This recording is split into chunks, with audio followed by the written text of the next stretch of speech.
Yo, what's going on, guys? It's Houston Sports Talk back in the video today. Today we've got tough news for the Portland Trailblazers with Scoot Henderson. Scoot Henderson is going to be missing 4 to 8 weeks with a left torn hamstring. Really tough for the Blazers. I think Scoot Henderson's a guy that's going to be, a big piece for them this year. I think he's going to help them be a better basketball team. But I still don't really know if to look at Scoot Henderson and say he's a starter on this team, because I don't really think he is a starter.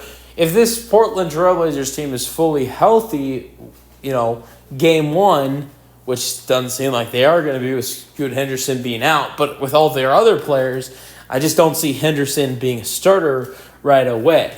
Now, because you've got at point guard, you've got Drew Holiday. Shooting guard, you've got Sharp. At small forward, you've got Jeremy Grant. At power forward, you've got Denny Avdia. At center, you have either Donovan Clingan or Robert Williams. Not to mention, you've got a guy like Kamara off the bench as well, who I think is, when I name that starting lineup that I just named, I just immediately think, month in, 2 months in the season, of course, Jeremy Grant's going to be injured and we're not going to see him again. So that's obviously something that I'm thinking about with Jeremy Grant. But I think Kamara is a guy that has got tremendous talent and such a good player. I think you might look at Kamara being a starter instead of Scoot Henderson. I don't know. It seems crazy that you draft the guy number 2 overall, and he hasn't got a lot of starting opportunities. But, honestly, what kind of opportunities is he going to get once Damian Lillard returns? Not this year, but next year once Lillard returns, and, he's on his contract. Where does Scoot Henderson play into all this? So I'm really intrigued of Scoot Henderson's future because they've got Drew Holiday. They have Damian Lillard. So, I think that right now, if it was just Drew Holiday and Scoot Henderson, I would say, Scoot's going to take that job eventually. But I don't know. Once Lillard comes back, are you going to play Lillard at the 1 and Scoot at the 2, or Scoot at the 1 and Lillard at the 2? I'm really interested to see how they're going to. I think this year it can, eventually Scoot Henderson could have a bigger role and become a starter at some point. Maybe if they trade you Holiday and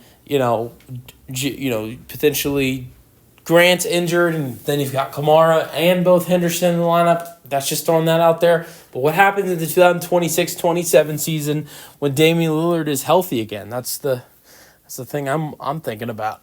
You guys, let me know your thoughts on this injury. Now, this 4 to 8 week injury, though, if he's out the minimum of 4 weeks, then he's just missing the first game of the season, and then he's back game 2 when they play Friday night of the opening week.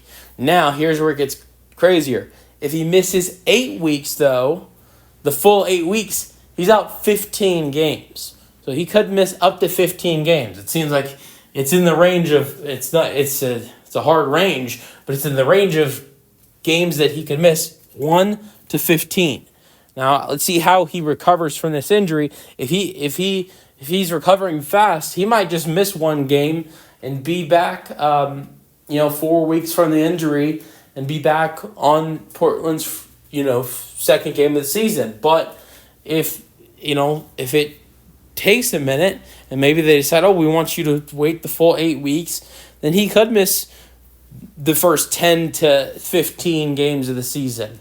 Maybe they bring him back at the halfway mark of 6 weeks, which would probably be around the 8 to 10, which would be around the 8 to 10 game mark of Portland's season. So I think he definitely could miss up to 15 games, but it definitely could be 8 to 10 weeks if they decide. 8 to 10 games if they decide to go the 6 week route.